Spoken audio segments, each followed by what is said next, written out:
안녕하세요. 부겐일링입니다. 오늘 함께 만나볼 책은 필로소피 랩입니다. 지은이, 조니 톰슨. 저자는 옥스퍼드 대학에서 철학을 가르친다. 학생들과 나눈 대화 내용, 그리고 다소 마조히즘적으로 두툼한 철학책 읽기에 집착한 결과물을 미니 필라소피라는 이름으로 웹사이트와 인스타그램 계정에 올려 많은 관심을 얻고 있다. 주 활동 분야는 철학이지만 생명의 기원, 언어학, 발달심리학, 시간여행 역설, 정신분석, 고전소설 및 시의 테마 탐구 등 다양한 주제에 관해 글쓰기를 즐긴다. 들어가며 철학에는 뭔가 사람을 질리게 하는 분위기가 있습니다. 거짓이라고만 해도 충분한데도 철학자들이 허위 같은 말을 쓰기 때문인지 아니면 한 문장 건너 한 번씩 고대 그리스어 단어를 마구 소환하기 때문인지는 잘 모르겠습니다. 하지만 철학은 꼭 그런 식일 필요가 없고 그것이 바로 제가 이 책을 쓴 이유입니다. 철학은 공감이 가야 하고 실용적이어야 하고 읽기 쉽고 다가가기 쉬워야 합니다. 하지만 무엇보다 재미있어야 하죠. 이 책은 사실 학생들과 나눈 대화로 시작되었습니다. 그들이 고민하는 그날의 주제들이 신기하게도 우리가 함께 공부하는 철학과도 긴밀하게 연결된다는 느낌을 받으면서부터죠. 그래서 이해할 수 있고 마음에 와닿는 방식으로 철학 개념을 설명하는 책을 쓰고자 했습니다. 길고 거창하고 난해한 단어를 절대 쓰지 않겠다는 약속은 드릴 수 없지만 꼭 써야 한다면 그 페이지가 끝나기 전에 잘 풀어서 설명할 예정입니다. 이 책은 플라톤, 데카르트, 보부아르 같은 철학자들의 이름은 들어봤으나 이들의 사상이 무엇인지 확실히는 알지 못하는 분들을 위한 책입니다. 읽고 나서 오히려 머리가 더 복잡해지는 두꺼운 철학책을 뒤적거리지 않고도 구조주의나 현상학, 실존주의가 정확히 뭔지 알고 싶은 분들을 위한 책이기도 하죠. 이 책이 철학을 고고한 상아탑에서 거실로, 카페로, 통근버스 안으로 다시 데려다 주기를 바랍니다. 어느 분야에서든 사람들은 자신이 열정을 쏟는 주제에 대해서 쉽게 설명하기를 몹시 싫어합니다. 그렇게 하면 왠지 모르게 그 주제를 과소평가하고 하찮게 만드는 느낌이 들기 때문이겠죠. 하지만 누구에게나 디딤돌 또는 입문의 계기가 필요할 때가 있습니다. 그렇기에 여러분이 더 많은 책을 읽고 싶다는 생각이 들도록 여러 철학자의 사상을 쉽고 간단하게 보여주는 것이 이 책의 목표입니다. 철학 입문을 위한 지침인 셈이죠. 저는 누구나 철학적 질문을 품고 있으며 누구나 철학자가 될 수 있다고 굳게 믿습니다. 그러니 이제 역사상 최고로 위대한 사상가들에게 도움을 좀 받아가면서 출발해 보도록 하죠. 1장 윤리. 플라톤의 투명인간. 길을 걷던 당신은 한 뻐드렁니 노파와 마주칩니다. 노파는 당신에게 작지만 놀라운 선물을 건넵니다. 바로 마법 반지. 사람을 완전히 투명하게 만드는 힘을 지닌 반지입니다. 어디를 가든 무엇을 하든 당신 마음입니다. 아무도 당신을 보지 못하니까요. 이제 다음과 같은 문제가 생깁니다. 이 반지로 무엇을 할 건가요? 이 힘을 어디에 쓰고 싶은가요? 이 기게스의 반지 사고 실험은 플라톤의 유명한 저서 국가에서 선천적으로 정의로운 시민이라는 개념을 반박하기 위해 처음 제시되었습니다. 이 책에서 플라톤은 자신의 스승 소크라테스의 입을 빌려 정의란 단순히 권력을 쥔 사람 마음대로 정해지거나 사람들 각자 뻔뻔스레 내세우는 사리사욕이 아니라 더 심오한 무언가라고 주장하지요. 하지만 훨씬 회의적인 등장인물 글라우코는 정직하고 공정한 인간이라는 소크라테스의 이상적이고 고결한 개념에 맞서기 위해 기게스의 반지 이야기를 꺼냅니다. 글라우코는 이 반지를 끼면 누구나 그걸 냉큼 자기 입속을 차리는데 쓰리라 가정했습니다. 힘이 손에 들어오는 순간 정의, 도덕, 법, 품위 따위는 내던져지리라 보았습니다. 플라톤은 글라우콘의 대사를 통해 이렇게 썼습니다. 보이지 않게 만드는 이 힘을 손에 넣고도 나쁜 짓을 전혀 하지 않거나 남의 것에 손대지 않는 사람이 만에 하나 있다 하더라도 그 사람은 천하의 바보천주 취급을 받을 것입니다. 반지를 얻으면 어떻게 할지 친구에게 물어보세요. 자기 자신에게도요. 재미있거나 흥미롭거나 어쩌면 불편한 대답이 나올 겁니다. 정말 솔직히 말해서 무언가를 훔치거나 무단 침입하거나 누군가를 공격하거나 입에 담기 어려울 정도로 더 심한 짓을 하지 않을 자신이 있나요? 인정하지는 않겠지만 틀림없이 나쁜 행동을 떠올리거나 심지어 그 상황을 즐거워하며 상상하는 사람이 많을 테지요. 기게스의 반지는 권력이란 반드시 타락한다는 점이 아니라 권력이 인간의 진정한 본질을 드러낸다는 사실을 보여줍니다.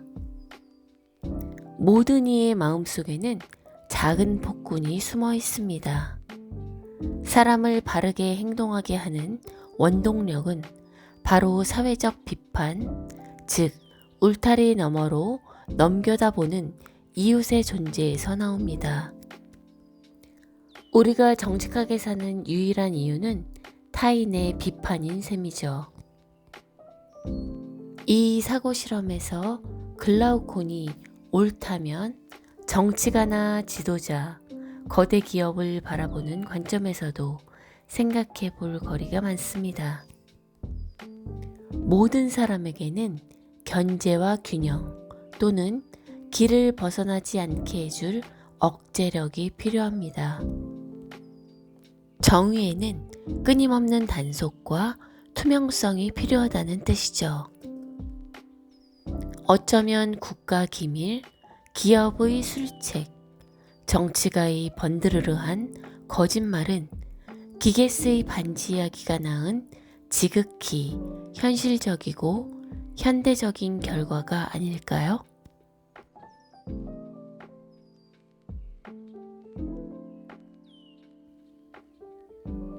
아리스토텔레스의 중용. 우리는 모두 적절한 때에 올바른 일을 하길 원합니다. 덕을 행하고 싶은 거죠. 하지만 특정한 상황에서 무엇이 올바른 일인지 어떻게 알 수 있을까요? 용감해지고 싶을 때 내 행동이 무모하지는 않은지 어떻게 확신할까요? 정중하되 답답해지지 않으려면 어떻게 해야 할까요? 자신감이 교만으로 변하는 지점은 어디일까요? 인심이 생색으로 변하는 때는 언제일까요? 플라톤의 제자 아리스토텔레스는 자신의 저서 니코마코스 윤리학에서 바로 이 문제를 다루며 중용을 해결책으로 제시합니다. 아리스토텔레스는 윤리적 행동 또는 옳은 일을 하는 것이 결국 덕의 문제로 요약된다고 주장했습니다.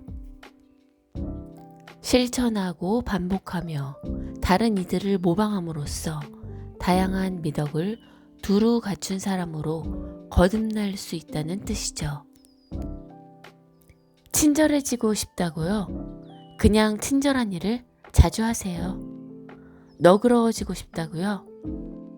당신이 아는 너그러운 사람을 따라하세요. 행하면 곧 그렇게 될지니. 그는 이런 명언도 남겼습니다. 우리는 자신이 반복한 일로 이루어진다.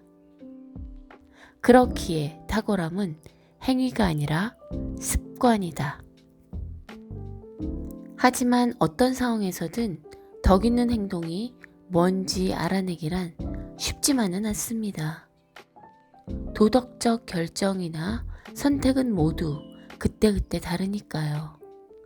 한 상황에서 용감했던 행동이 다른 상황에서는 아닐 수도 있습니다.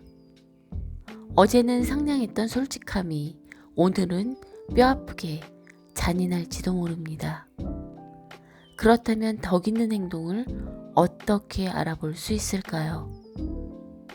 아리스토텔레스는 착한 일이란 양극단의 중도라고 주장했습니다.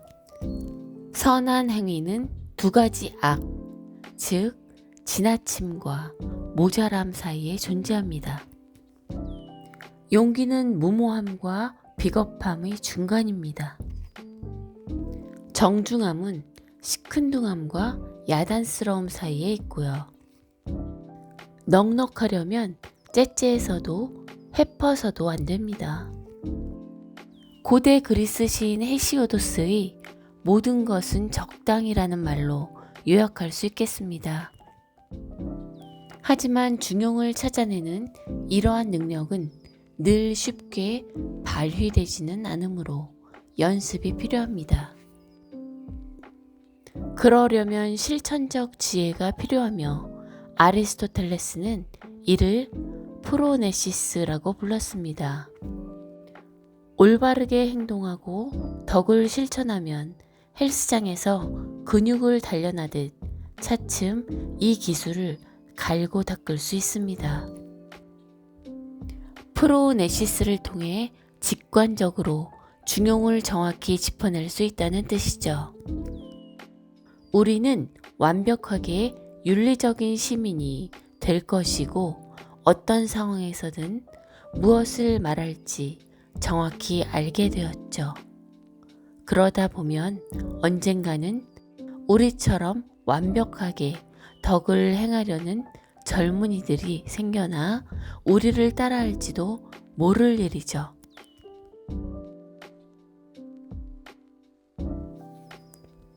아벨라르의 선한 의도. 두 사람이 법정에 섰습니다. 첫 번째 사람은 장난으로 총을 쐈죠. 건물에 부딪혀 튕겨나온 총알을 맞고 친구가 죽었습니다. 두 번째 사람은 헤어진 연인을 집까지 따라가서 총으로 쏘았습니다. 하지만 조준이 엉터리여서 총알은 빗나갔고 그는 죽일 생각을 접기로 했지요. 더 큰 벌을 받아야 할 사람은 누구일까요? 첫 번째 사람은 어처구니 없이 불운한 사건으로 종신형을 살아야 할까요? 두 번째 사람은 도덕적 행운 덕에 가벼운 처벌만 받게 될까요? 12세기 철학자 겸 시인인 피에르 아벨라르는 바로 이 문제를 두고 고심했습니다. 아벨라르가 글을 쓰던 시대에 사회 전체의 강력하고 보편적인 도덕 중추였던 교회는 행동을 옳고 그름의 기준으로 삼았습니다. 근친상간, 절도, 신성모독 등은 행위자의 의도나 사전 지식과 상관없이 항상 잘못된 행동이었죠. 아벨라르는 이 점이 말도 안 된다고 생각했습니다. 대신 그는 행동의 도덕적 가치가 전적으로 의도에 달렸다고 주장했죠. 그는 태어나자마자 떨어져 자란 두 남매를 예로 들었습니다. 오랜 시간이 흘러 둘은 우연히 다시 만나게 되었고 혈연임을 전혀 모른 채 사랑에 빠집니다. 아벨라르가 보기에 둘은 죄인이 아니었습니다. 하지만 교회가 보기에는 지옥행이었죠. 오늘날에는 상식으로 보이지만 그 시대에 아벨라르의 생각은 혁명적이었습니다. 대담하게도 성교도 죄가 아니라고 했거든요. 성교의 쾌락이 결혼이라는 울타리 안에서는 교회의 승인을 받지만 울타리 밖에서는 음탕함이라는 죄가 된다면 성교 자체는 도덕적으로 판단할 수 있는 행위가 아니라는 게 그의 주장이었죠. 물론 윤리가 늘 그렇듯 이 문제도 그렇게 딱 떨어지지는 않습니다. 어떻게 하면 행위자의 의도를 확실히 알 수 있을까요? 살인자는 웬만해선 사전에 계획했다고 인정하지 않을 겁니다. 그걸 인정하면 어떻게 되는지 알고 있으니까요. 여기에 아벨라르는 신은 알고 계신다는 답을 내놨지만 오늘날 이것만으로는 아무래도 부족하죠. 그래서 종교 법정이 아닌 현대 세속 법정에서는 관련자의 성품을 폭넓게 조사하고 모든 증거를 상호 검증하고 상황의 타당성을 고려합니다. 하지만 이 과정은 극히 까다로워서 오류가 발생할 가능성도 적지 않지요. 게다가 무지와 태만 사이의 불분명한 경계는 또 어떨까요? 나는 총이 위험한 줄 몰랐어요. 라는 말이 합리적 변론일까요? 자신의 행동이 미칠 영향을 어느 정도까지 파악해 두어야 할까요? 이런 여러 문제점이 존재함에도 아벨라르가 현대 윤리에 그리고 그 결과 세속법에 미친 영향은 실로 막대합니다. 아벨라르는 미신과 혼란의 시대에 존재한 이성적 빛이었고 오늘날 우리는 모두 그가 닦은 토대 위에 서 있습니다.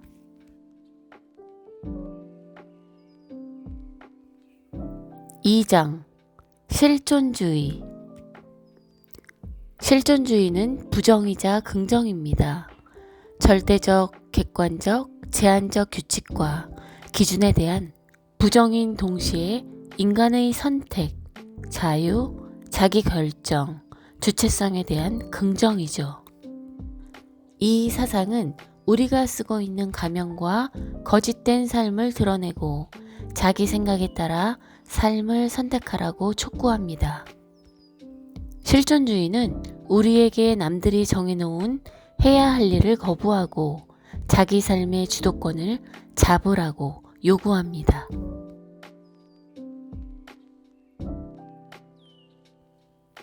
사르트르의 자기 기만. 스스로 한 일에 대해 다른 대상을 몇 번이나 탓해봤나요? 그것만 아니었으면 난 지금 이걸 하고 있을 텐데 라고 화를 낸 적은요? 당신이 무언가를 하도록 시켰다고 상사나 선생님, 부모님을 원망하지 않았나요? 20세기 프랑스 실존주의 철학자 장폴 사르트르는 이러한 감정을 포착해 거기에 자기 기만이라는 이름을 붙였습니다. 선택권이 있는 것은 좋기만 한 일은 아닙니다. 선택에는 책임과 기대, 그리고 자기 선택이 모든 것에 영향을 미친다는 것을 아는 데서 오는 부담이 따르니까요. 스스로 결정을 내리는 것보다 어떻게 하라고 지시받는 편이 훨씬 쉽습니다. 그렇기에 샤르트르는 우리가 노골적으로 자신의 자유를 빼앗고 선택의 여지를 없앨 목적으로 구성된 이야기와 규칙, 법률을 만들어낸다고 주장합니다. 여기에는 격식 있는 자리에서는 슬리퍼를 신지 않기 같은 사회적 통념과 도둑질하지 않기 같은 공식적 법률이 모두 포함됩니다.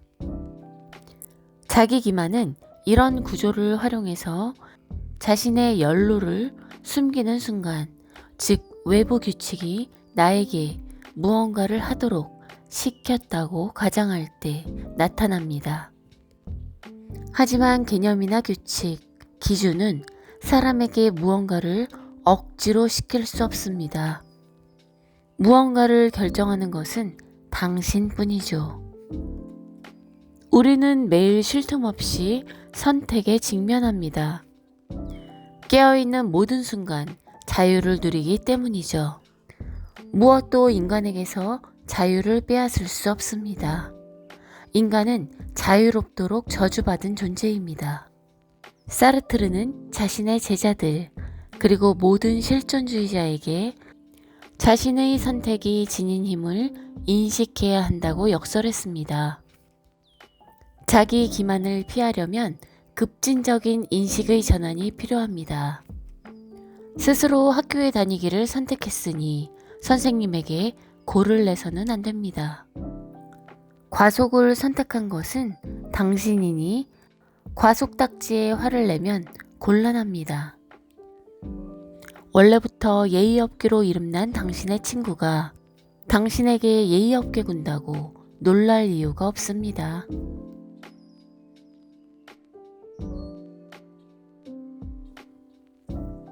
니체의 영원한 회귀.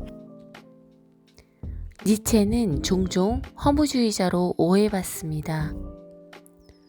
종종 거대한 코스염을 달고 분노에 차서 신은 죽었다라고 외치며 모든 삶은 가치 없다고 주장하는 사람으로 그려집니다. 하지만 짐작하다시피 그의 사상은 그렇게 단순하지 않습니다. 실제로 영원회귀라는 니체의 사고실험을 보면 그는 인생을 긍정하는 사람이자 실존주의 기둥이며 심지어 매우 현대적인 심리치료사로 보이기도 합니다. 1882년 저서 즐거운 학문에서 니체는 다음과 같이 말하는 악마를 상상해보라고 제안합니다. 너는 지금 네가 살고 있고 지금껏 살아온 이 삶을 다시 한번 똑같이 그리고 끝없이 반복해서 살게 된다. 새로운 일은 단 하나도 없겠지만 네 삶의 모든 고통과 모든 즐거움, 모든 생각, 한숨 하나까지 어떤 사소한 일이나 위대한 일도 같은 시간에 같은 순서로 반복될 것이다. 이 말을 듣고 처음 드는 생각은 뭔가요? 잠깐 곰곰이 생각해 보세요. 필요하다면 위 문단을 다시 읽어도 좋습니다. 생각해 봤더니 따분할 것 같거나 두려움이 앞선다고 치죠. 니체가 보기에 그건 당신이 객체로서 삶을 살기 때문입니다. 어쩌다 보니 당신은 자기 삶의 목격자가 되어 모든 것을 신랄하고 냉소적으로 비평해대며 수동적으로 삶이 당신을 지나가도록 놓아둡니다. 상처와 고통을 곱씹으며 인생을 최대한 빨리 끝내야 할 무언가로만 인식하죠. 니체는 인정사정 없이 야멸차게 말합니다. 이 묘사를 듣고 짚이는 데가 있다면 당신은 불행한 나라는 자기 연민에 갇힌 줏대 없는 호구일 뿐이라고요. 그런 다음 니체는 해결책이 될 만한 격언을 제시합니다. 아모르 파티, 즉 네 운명을 사랑하라는 뜻입니다. 모든 이가 바라는 실존적 평화는 자기 몫으로 분배된 카드를 받아들여야만 찾아옵니다. 우리는 의지력으로 시간을 되감을 수 없고 이미 일어난 일을 바꿀 수 있기를 넋놓고 바라서도 안 됩니다. 하지만 더 중요한 것은 자신에게 일어난 일을 사랑해야 한다는 점이지요. 기쁨과 쾌락뿐 아니라 괴로움과 고통도 마찬가지입니다. 모든 것은 인간으로서 자신이 겪는 유일무이한 경험이기에 우리는 그 전부를 사랑해야 합니다. 극복의 증거가 되는 실수와 잘못도 자랑스럽게 여겨야 합니다.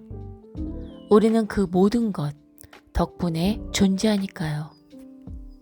영원 회귀는 수천 년 동안 여러 동양 종교의 중심이 되었고 고대 그리스 스토아 학파에서도 자주 활용되었지만 현대 서양 철학에서 이 개념을 널리 알린 것은 니체였습니다. 오늘날 사람들이 종종 쓰는 내려놓기, 마음 비우기, 캐세라세라 같은 표현도 비슷한 의미를 가리키기는 하지만 니체의 개념에는 더 많은 뜻이 담겨 있습니다. 그건 그저 무언가가 사라지기를 바라거나 털어버리는 것이 아니라 긍정적이고 적극적으로 삶을 받아들이는 것입니다. 자기 운명을 사랑하세요. 아모르 파티.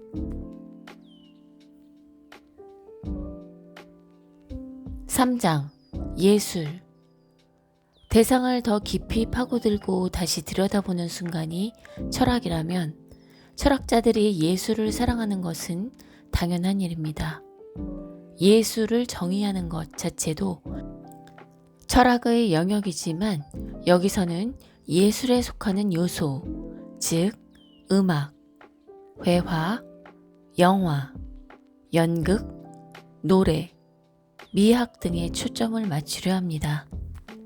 대부분의 경우 예술은 우리가 인간으로서 살아가는데 필수적 요소이며 철학은 그런 필요성의 뿌리를 탐구합니다.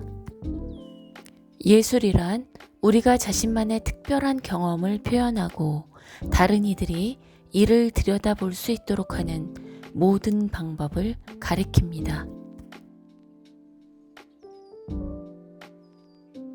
아리스토텔레스, 스트레스 해소하기. 사람들은 왜 공포 영화를 좋아할까요? 왜 역대 최고의 영화에는 늘 우리를 울리는 슬픈 영화가 꼽힐까요? 따지고 보면 인간은 생물학적으로 두려움과 슬픔을 싫어하도록 만들어졌습니다. 그래야 야생동물이나 외로움에서 자신을 지킬 수 있으니까요. 그렇다면 왜 우리는 굳이 시간을 할애해 그런 감정에서 자극을 받으려는 걸까요? 아리스토텔레스는 기원전 335년경에 쓴 시약에서 자신이 그 답을 찾았으며 이를 카타르시스라고 부른다고 말했습니다. 고대 그리스인들은 모든 면에서 특히 이성적이고 합리적인 시민의 재질로서 온건과 절제를 높이 평가했습니다. 위대한 의사였던 히포크라테스는 모든 병이 몸 안의 액체, 즉 체액의 불균형에서 온다고 주장했습니다. 아리스토텔레스는 이 개념을 영혼까지 연장해서 우리 생각과 감정에도 균형을 맞추는 작업이 필요하다고 생각했죠.